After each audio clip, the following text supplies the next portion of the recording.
Big boss में अपना हुनर दिखाने के बाद चंडीगढ़ पहुंची बॉलीवुड और बॉलीवुड की ओर रुख करने वाली एक अदाकारा, एक राजनीतिज्ञ सोनाली फोगाट। जल्द ही वह पंजाबी फिल्मों में गुग्गू गिल के साथ नजर आएंगी। कॉन्फ्रेंस के दौरान सोनाली फोगाट ने उनके साथ बिग बॉस में हुए अनुभवों के बारे में कुछ बातें बताई। बहुत ही अच्छा अनुभव रहा और वहाँ पे काफ़ी कुछ मुझे सीखने को भी मिला।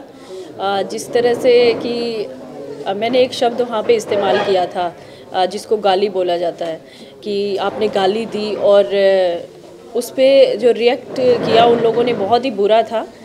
लेकिन हम यहाँ पे जो ये इस तरह के शब्द बोलते हैं नॉर्मल, मुझे लगता है कि हरियाणा में लोग बातचीत में नॉर्मल बोलते हैं, तो मुझे ऐसे लगा कि ये इतना बुरा नहीं माना जाता। और इस तरह की चीज़ें मुझे सीखने को मिली कि आप इस तरह के शब्दों पे नियंत्रण रखें अगर आप लोगों के बीच में हैं, तो ये बहुत अच्छी चीज़ है मेरे लिए। और लोग कैसे होते हैं आगे बढ़ने के लिए, किस तरह से अलग अलग तरह के प्रयास करते हैं, तो बहुत सारी चीज़ें मुझे सीखने को मिली। और मुझे लगता है कि मैं बिग बॉस में जाके और स्ट्रॉन्ग हुई हूँ, मुझे मजबूती मिली है वहाँ पे जाके बाहर के लोगों को फेस करना। वैसे तो मैं राजनीति क्षेत्र से आती हूँ, तो बाहर के लोगों से मिलना जुलना, लेकिन वो एक तरह अलग तरह का फील्ड है और वहाँ पे जो मैंने चीज़ें अनुभव की वो अलग थी।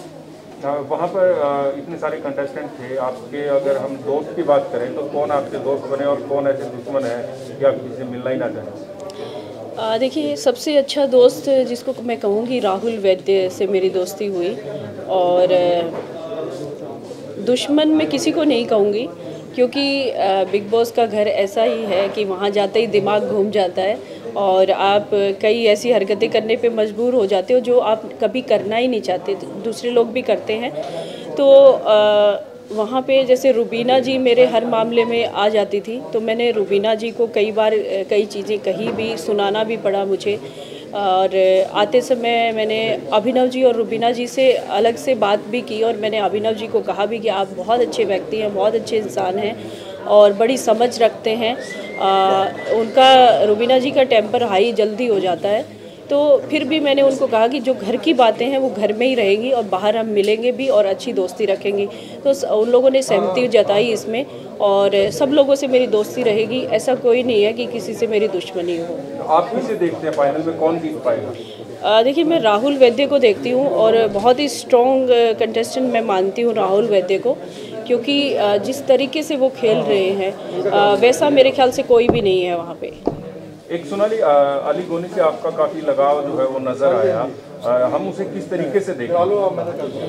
देखिए, अली की तरफ से भी चीज़ें हुई, उन्होंने मुझे जैसे बातचीत करना स्टार्ट किया, जिस तरीके से वो बात करते थे तो मुझे महसूस हुआ और मुझे लगा कि वो मुझे अच्छे लगने लगे, तो मैंने ये बात कह दी थी। और मैंने शो में जाने से पहले कहा भी था कि मैं एक तो कभी झूठ नहीं बोलती और मैं जैसी हूँ मैं अपने आप को वैसे ही दिखाऊंगी, मेरे अंदर कोई बनावटीपन नहीं रहेगा, और वैसा मैंने साबित भी किया।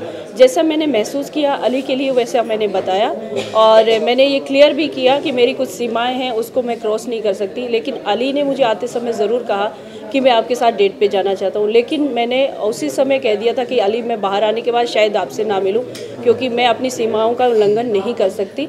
और जिस तरह से हम अच्छे लोगों को या अच्छे एक्टर को पसंद करते हैं, उस तरीके से मैं अली को भी पसंद करती हूँ। जब आप बिग बॉस के घर में गई तो बिग बॉस ने आपको इंट्रोड्यूस करवाया कि दबंग लीडर हरियाणा की आई है, लेकिन आप ढीली पड़ती नजर आई थोड़े दिन के बाद ही। देखिए, जिस तरह से इंट्रोड्यूस करवाया आपने, सही बोल रहे हैं। और मुझे भी लगा, क्योंकि वहाँ जाने के बाद हर इंसान अपना संतुलन खो देता है और बहुत बुरी तरह से झगड़े होते हैं।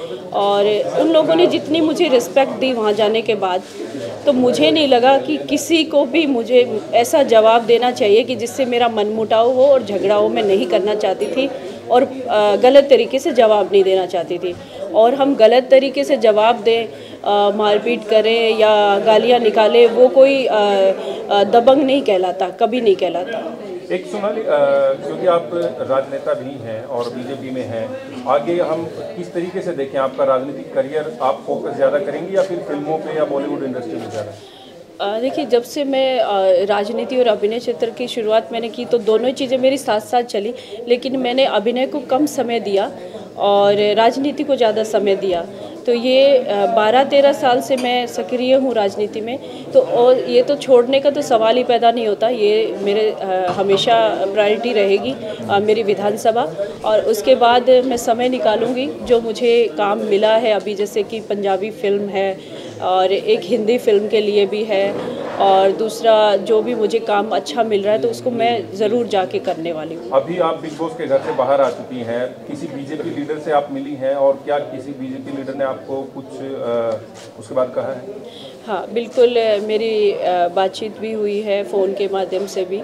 और मैं महाराष्ट्र में ही विनोद तावड़े जी हमारे हरियाणा के प्रभारी हैं, उनसे मिली थी और उन्होंने उसके लिए मुझे मुबारकबाद भी दिया कि आप बड़े शो में जाके आई हैं और अपना काम जारी रखें और अपनी विधानसभा को भी ठीक से देखें। तो दोनों ही चीज़ें उन्होंने मुझे कही हैं और इसके लिए मुझे शुभकामनाएं दी हैं कि आप आगे बढ़ें और काम करें। जो किसान आंदोलन हो रहा है उसको किस तरह से देखते हैं? देखिए, किसान आंदोलन के विषय में हमारे प्रदेश अध्यक्ष कल एक प्रेस कॉन्फ्रेंस किया था और उन्होंने बहुत ही साफ तरीके से अपनी बातें रखी हैं। तो जब हमारे सीनियर इसमें बात रख चुके हैं और ये भारत सरकार का जो कानून लाने का फ़ैसला है, हम तो उसका हमेशा ही हमने स्वागत किया है। और बीजेपी कार्यकर्ता होने के नाते भी हम अपनी पार्टी की जो सरकार है, जो सोच समझ के हमारे देश की सरकार ने जो कानून बनाया है उसका हमें स्वागत करना भी चाहिए। और जहाँ तक किसानों की बात आती है तो उसके लिए बार बार सरकार ने कहा है कि आप अपने सुझाव दे सकते हैं और उसमें अगर कोई संशोधन करना है तो बिल्कुल करेंगे। तो मेरा ये मानना है कि किसानों को अपनी सुझाव देने चाहिए और संयम के साथ काम लेना चाहिए।